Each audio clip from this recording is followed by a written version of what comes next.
Alrighty, you guys, I'm going to make this a short and sweet video trying to help you guys figure out how you want to develop your teams. Of course, characters come in multiple different amounts of DP points, which stands for destruction points. Basically, the higher that point value, the stronger the character is, and in ranked, when you do DP battles, you can't have a score of over 15. Now, when you want to develop your team, like for example the team I'm using right now is Base Vegito and UI Sign Goku because it adds up to a total of 15 points. But they're both extremely powerful characters. Vegito in particular can transform into blue and get up to a 10-point character. And UI Goku, when he goes MUI, he's a 9-point character. They're both really powerful characters, but because of that, I can only have 2 of them. So if I'm up against a team of, say, 3 to 4 characters, I'm at a slight disadvantage, but it evens out because the characters themselves are that much stronger. And you can really feel the difference between a character that's 5 points and a character that's 10 points. The damage they do, how their block strings are, it's just all around definitely an upgrade to use some of the stronger characters. Now, if you're going to develop a team, of course, I don't have all the characters unlocked yet.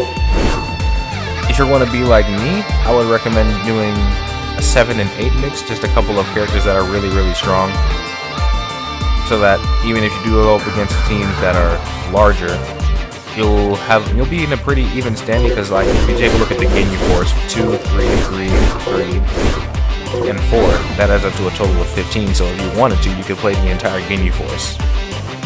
Or you can mix and match options like her.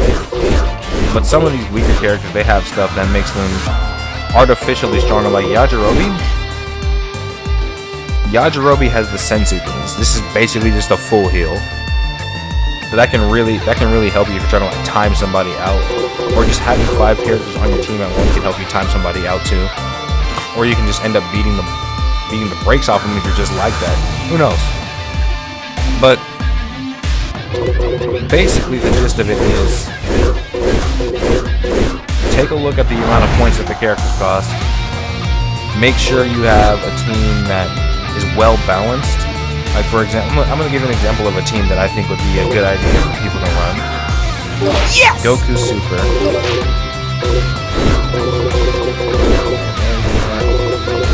Vegeta Super, right? I'll crush you with all They're of both my 5 might! points. But they can both transform up to being 8-point characters. And on top of that, you can fuse into Vegito or Gogeta. And when you do fuse, you gain a lot of health back. So it's like having a 3rd character slot there already. But then afterwards, you have 5 points left to work with. So what would you do?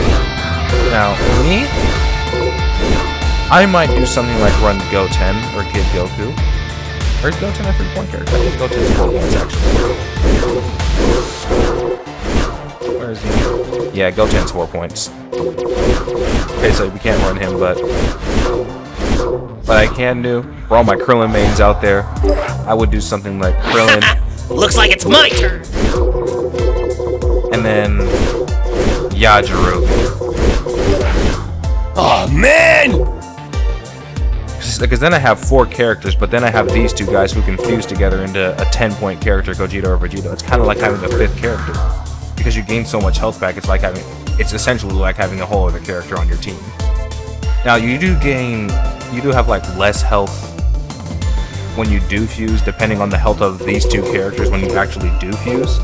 So keep that in mind when you do decide to eventually fuse. Unless one of your characters just dies, in which case you just lost a slot. But you have 3 more characters to work with, and both Goku and Vegeta are pretty strong and well-rounded characters. Krillin's not too bad. He is a 3-point character, so you will be doing a lot less damage than other characters. Yajirobe, he's really weak, but he has the Senzu Bean, which is an overpowered ability as long as you have the skill points for it. So, with that all in mind, that's going to be the end of my video. Just a quick little breakdown on how the DP system works and how you may want to build one of your teams in the future. I hope to see a lot of different variety of teams once I do start playing ranked. I know I have been playing ranked already, actually, but it is still day -1. The actual release date isn't until tomorrow, so for anyone that don't make like the standard or collector's edition and they're waiting on that day to drop, be ready. Keep this video in mind, and probably other people's videos in mind that broke down the DP system when you want to make your team. Or you can just play single battles, in which case you can play any character you want. But if you are going to do that, in terms of winning, I would recommend picking at least a 7-point character, because the weaker characters in this game, it really shows. And in single battles where you can't switch them out and preserve their life, like with Yajirobe preserving their life in skill points, it would be a lot harder to pull off wins if you brought Yajirobe into a single battle and someone pulled up with full power Jiren, you know? And then, of course, there's the elephant in the room, which is probably going to be the most broken character in the game.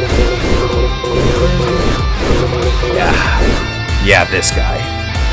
Whis is absolutely busted.